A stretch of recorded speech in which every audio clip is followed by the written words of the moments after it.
Right now, we're obviously going through this AI boom with the stock market and all of these companies that are investing billions of dollars into the future of AI.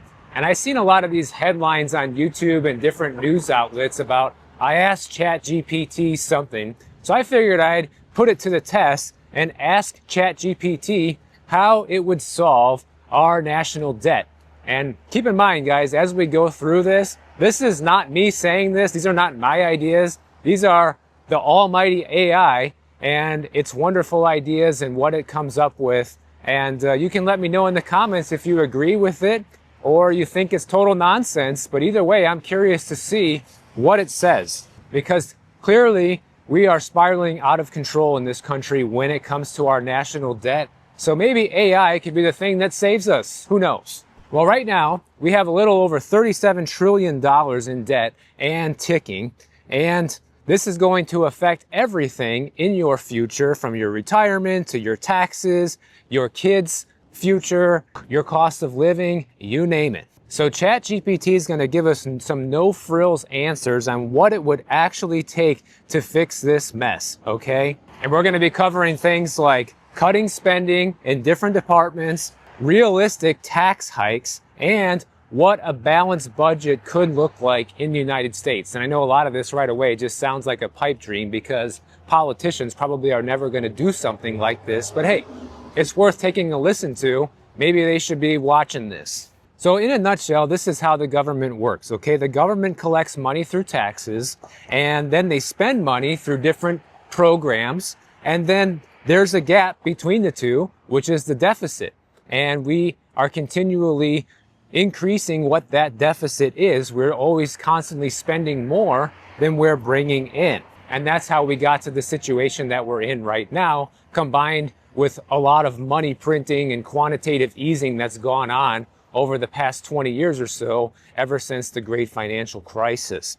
So the first thing that ChatGPT says that we need to look at and address is where all of the money actually goes, talking about the money that we are spending. If you ask the average person on the street how we can fix the national debt, a lot of people will say, just cut the waste and the foreign aid and get rid of fraud, and voila, you fix the national debt. But it's really not that simple, because foreign aid is a very tiny slice of the budget, and waste, fraud, and abuse certainly does exist, but it's not trillions of dollars. And you could also cut a ton of programs and still barely even move the needle. So where does all this money actually go?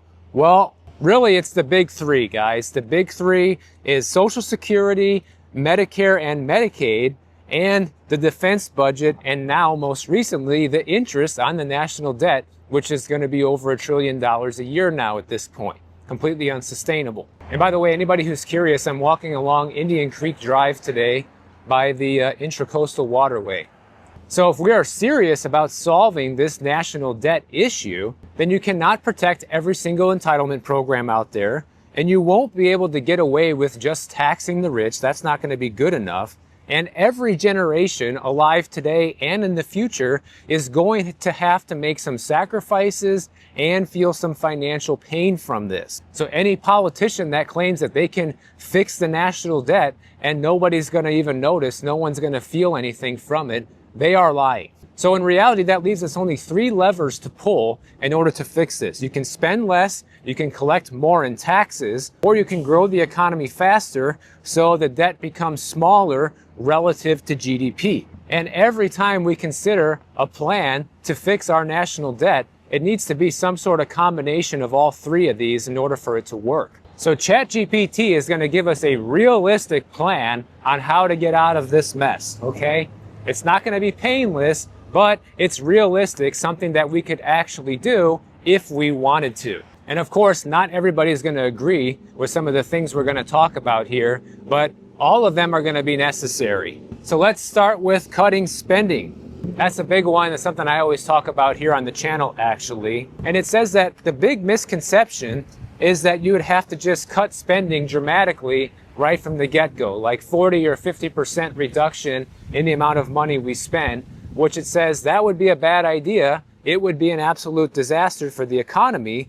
But what's more realistic is to slow the growth of the spending below the growth of the economy. So it says if the economy is growing at 2 to 3% a year and spending only grows 1 to 2% a year over time, then the burden shrinks, which makes a little bit of sense. It's a very slow way to get to the goal that we're trying to reach, but nonetheless, that could work. So this is stuff like cutting spending for federal agencies, cutting spending for infrastructure, cutting education grants, some parts of the defense budget, cutting research, parks, things like that. And if we cap the growth of this spending to below inflation for at least 10 years and combine that with some serious audits and consolidation of some programs, well, that gets us to a much healthier spot financially than we're at right now. So it says that by doing this over a decade or so, that could already start saving us over $1 trillion, which is not a whole lot compared to what we owe for the national debt, but it's at least a start in the right direction. When we turn our sights to the defense budget, a lot of people get emotional when they talk about this because we spend a ton of money on our defense budget here. But a serious plan to cut it might include something like a full audit of the Pentagon, cutting or reforming outdated weapon systems that we don't really use anymore or don't need anymore, and shifting spending toward modern threats like cyber, AI, drones, and away from some of the old stuff. And this isn't so we disarm our country, it's just that we're shifting spending and getting better at security for more modern day threats is kind of the goal with this. And this could save us tens of billions of dollars a year as well. But even all that stuff is a drop in the bucket compared to social safety nets and entitlement programs. These are the big ones, guys. The Social Security and Medicare budgets are completely enormous, and I think it's around like 30 or 40% of all government spending. So it is just the biggest elephant in the room by far. And if we just do nothing and stay on the current trajectory that we're already on right now, those programs are going to get cut automatically because they're going to run out of money,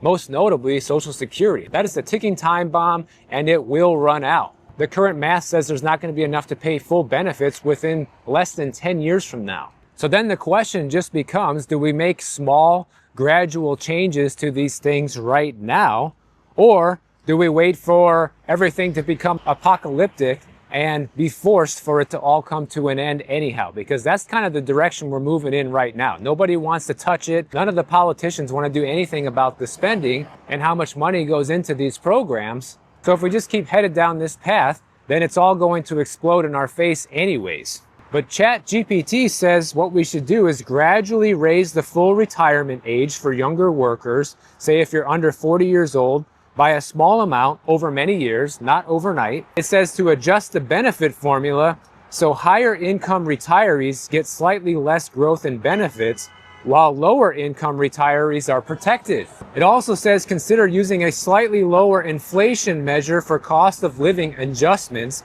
starting in the future, not hitting current retirees overnight. I'm sure a lot of people aren't going to be happy with that, especially since the current cost of living adjustments are already not enough to keep up. But remember, guys, Social Security was never meant to be your retirement fund. It was never meant to be so that people lived entirely on Social Security in retirement. It's supposed to be one of a three-legged stool. You're supposed to have your Social Security, your pension, and your 401k.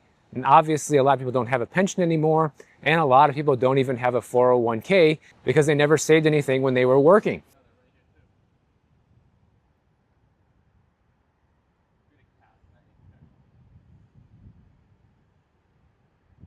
And then we have to shift our attention to the Medicare and health programs. It says we could do things like push harder on drug price negotiation. We could reward providers for outcomes, not just procedures.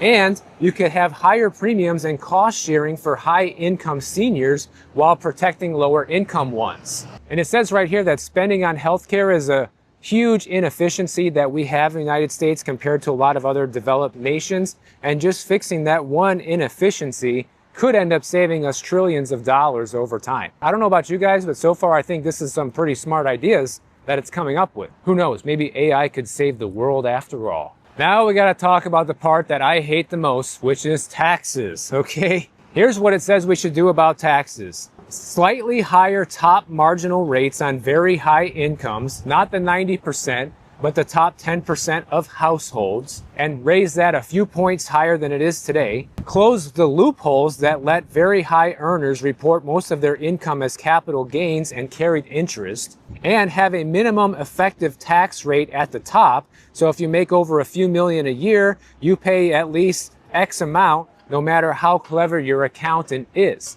I think that's where the ideas fall apart, because one thing that AI doesn't understand is human nature, okay?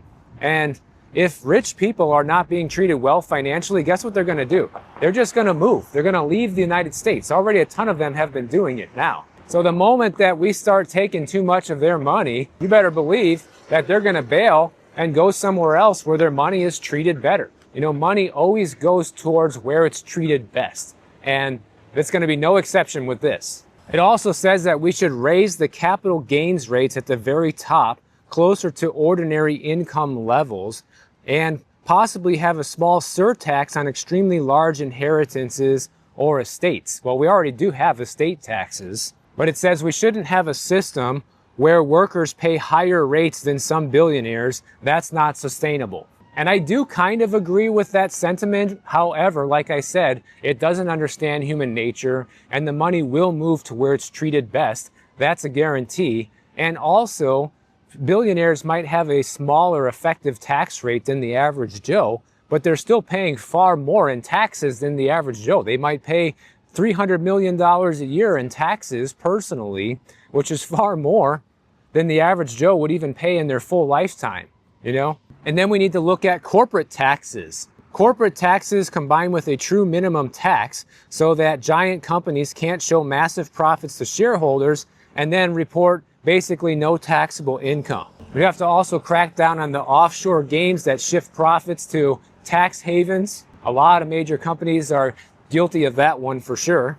And it says, listen, this isn't about punishing businesses. This is about ending a game where small businesses pay one rate and global giants pay a much lower rate. So it's essentially unfair because you have Main Street businesses paying much higher tax rates than these big corporations that have the ability to play financial hula hoops. And it says another one that people really aren't going to like, especially the politicians, but something that would be very powerful in helping us bring in more money, is a small national sales tax or value-added tax with refunds or credits so low-income households aren't affected by it. Or it says we could have a carbon tax where we tax pollution and use a chunk of that revenue to reduce the deficit. It says that countries all over the world are already doing this, so that we should hop on board. But it says one danger that we could fall into, which I completely agree with, is that whenever we raise taxes and charge people more money, all we do is blow up the deficit even further and continue to spend even further out of control. And this is something that we would have to make sure does not happen simultaneously. And it says, here's the good news. If we were to do all of this, then we would be in a situation where now the economy could potentially be growing faster than the debt. It says, here's some ideas that can directly help out our fiscal situation. First, we need immigration reform, where we bring in more working age skilled immigrants who contribute and start businesses and pay taxes and help support an aging population. The other thing it says to do is housing and zoning reform. It's hard to grow when people can't afford to live near opportunity, and fixing zoning and building more housing boosts growth and tax revenue. It also says we should have targeted investment in infrastructure and technology that actually returns more in productivity than it costs to invest in. But I like the ending statement that it gives us here. It's like, there's no magical way out of this mess to solve the national debt. We're too deep in this problem now for us to have any easy options left. So we really only have two choices. It's controlled pain now with slower spending and some higher taxes and gradual reforms, or uncontrolled pain later with major spikes in inflation, interest rate shock, forced cuts, and a crisis in the dollar and treasuries. And unfortunately, it seems like based on all the decisions that our government is making along with the Federal Reserve, we are absolutely on the path for the second option of uncontrolled pain later. Because let's face it, nobody elected today or who's in charge of anything wants to have any of this happen on their watch. So their motto is to kick the can down the road as long and as far as possible until they are out of office and it's someone else's problem. But eventually, just like musical chairs, one of these days the music's going to stop and there just isn't going to be enough chairs to go around. And you know, we really need to do something, guys. Like, maybe we don't have to follow ChatGPT's plan, but I think it's a whole lot better of a plan than anything that people in charge propose right now, which is nothing, essentially. You know, nobody in charge wants to do anything about any of this. And the thing is, we're all well aware that something has to be done, guys, because the affordability crisis in this country for everything is already spiraling out of control right now. So we're already on this path of uncontrolled destruction with the way things are going. In fact, I found this story today that has 20 signs that there's an affordability crisis in America, guys, and none of this stuff is good. So I want to run through this list with you to just show you how bad things are. It says that in 2025, the price of food has increased and is outpacing its 20-year average as the Department of Agriculture expects grocery prices to rise 2.4% and restaurant prices to rise 3.9% in the coming year. The price of major household staples like eggs, sugar, and meat, and especially beef, have all increased substantially in 2025 and are expected to continue going up in the months ahead. You have the stock prices of all these fast casual restaurants that are plunging right now.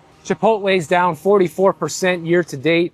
Sweet Green is down 80% year to date. And Wingstop is down almost 15% year to date. Another major issue that we're facing is housing costs have surged. In 2022, a typical household spent about 23% of earnings on a median price home. But in 2025, that burden has increased to 26%, according to the National Association of Realtors. But the real number, guys, is actually much higher than that. That is a very, very conservative estimate of what people are spending as a percentage of their income on housing. Also, the fact that home prices have risen to over $400,000 for a median price home prices most people out from buying one. A big problem is that younger Americans keep falling further behind. They say that people who were born in the 1990s are projected to retire with homeownership rates almost 10 percentage points lower than the previous generation. And the study also shows that when homeownership is out of reach financially, they tend to spend more and take on riskier investments and gradually work less over time. So people feel so demotivated and so demoralized by the current economy and situation that they essentially just stop trying, and that's not good for anybody, including them. I'm not saying that everybody should be chasing the American dream to be a homeowner, but if you realize you're priced out of that, doesn't mean you should give up, guys. It's still your future on the line. You still have to look out for your own finances later on. This is a big one. Electricity and utility bills have rose 6.4% just in the last year and have risen over 30% over the past 5 years. Since February, electricity prices have surged over 40%. Employer-sponsored health insurance is costing an average of almost $27,000 this year, which is up 6% from just 1 year ago, guys. Imagine $27,000 just for health insurance. I mean, that's more than what people are paying just to put a roof over their head or paying for groceries. It's ridiculous. When we look at the Obamacare options with healthcare right now, they say that out of 312 insurers, only 4 of them proposed premium reductions, while 125 requested increases of 20% or more, and 7 put a 50% hike or higher on the table. And imagine, it's already $27,000 this year. What is it going to be next year? And that's led us to a situation where healthcare now accounts for about 25% of all debt collection revenue in 2025, guys. So medical bills are bankrupting a lot of people right now more than ever. Something else that shows we're in a major affordability crisis is that the discount retailers like the dollar stores are having big wins right now. Dollar General shares have gone up over 63% year to date, guys. Compare that to Chipotle going down 48% in 1 year. That shows you the tremendous spending shift right there. People are moving away from buying more expensive of anything and quickly shifting over to buying the cheaper version of everything. The National Retail Federation just stepped forward and said that consumers this season are fixated on value and aggressive promotions, kind of backs up the last thing. Target, they just cut prices on over 3,000 items in their stores and as a desperate attempt to try and get some customers back, as Walmart and Amazon are absolutely crushing them. This is a big one that we've talked about a couple times because the National Retail Federation still projects that holiday spending will reach $1 trillion this year, but most of it is going to come from buy now, pay later platforms and credit cards. I mean, we just went over that stat in a video the other day. 95% of Black Friday purchases were financed, guys. So basically everyone needed to put that on some form of credit card debt or buy now, pay later just to be able to buy this stuff. And that's why you have buy now, pay later company Klarna. You know, they've seen their stock price go up 45% just in the past year alone. Student loan debt has hit a record 1.81 trillion, and then more borrowers continue to fall behind. As of the second quarter of 2025, we had 11.3% of all federal student loan debt being past due, and those delinquencies are expected to continue rising in 2026. So, you know, after going over all this stuff, do I think that AI is the answer to everything and can fix everything? No.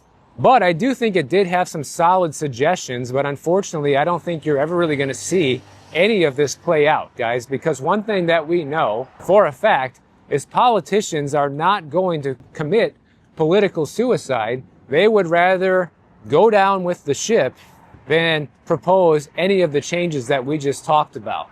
And I would say most of them are pretty reasonable, except for, you know, having a substantial tax increase on the rich. That never works. I don't think it will ever work. They're just going to leave and move their companies somewhere else where they're going to be treated better. Just look at what's happened to California.